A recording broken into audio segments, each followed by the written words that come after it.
You're listening to Tim Bulkeley's 5-Minute Bible. Part 2 of the series Genre in the Bible. This time, prose and poetry.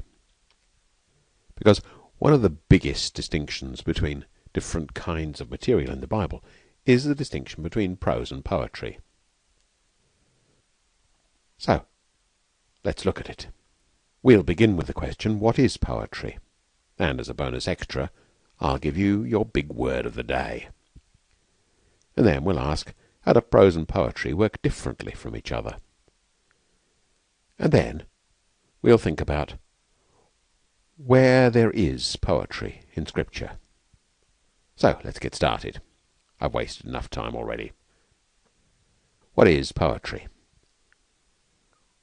Well, it's quite difficult to define, but some characteristics seem to be very commonly present in poetry and less commonly present in prose. Prose just being the opposite of poetry.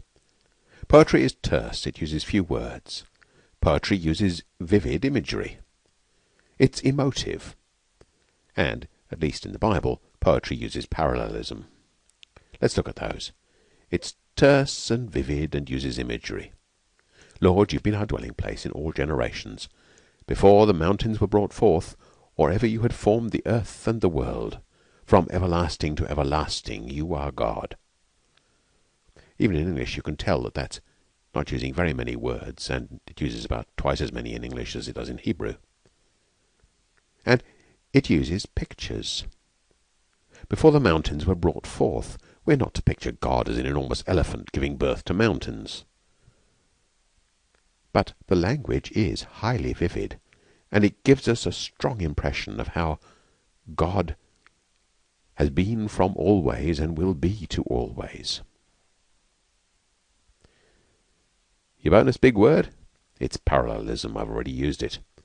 By parallelism we mean the way in which Hebrew and indeed other Northwest Semitic and North Semitic poetries in the ancient world had lines that echoed each other. The echoing is semantic rather than sound. It's meaning rather than sound. The meaning echoes between the lines, and the lines are of similar length. Now, these features are found in prose, but they're not common and they're not strongly marked. They are the hallmark of poetry. And I'll come back, as I said, to the question of whether there is such a thing as Hebrew poetry later on. Before the mountains were brought forth, or ever you had formed the earth and the world.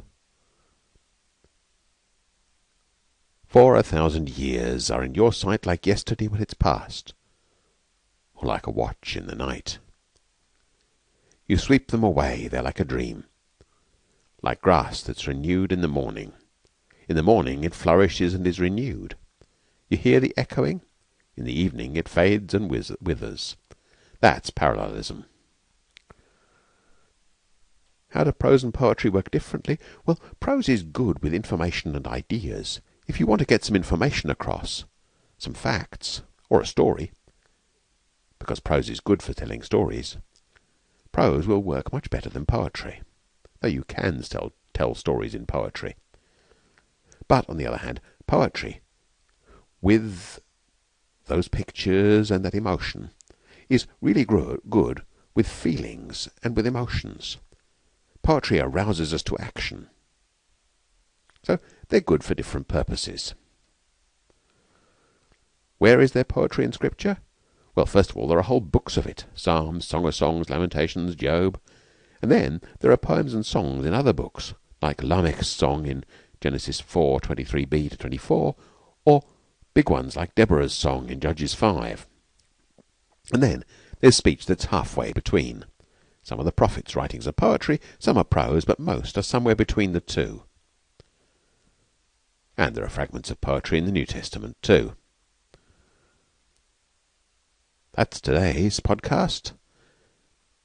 Tomorrow, or rather next time, does Hebrew poetry even exist? It's a kind of excursus. Getting back to the series proper after that, we'll deal with some of the big genre. The genre that take up whole parts of the Bible, like narrative, psalm, letter, prophecy, wisdom, gospel, and so on. God bless and bye for now.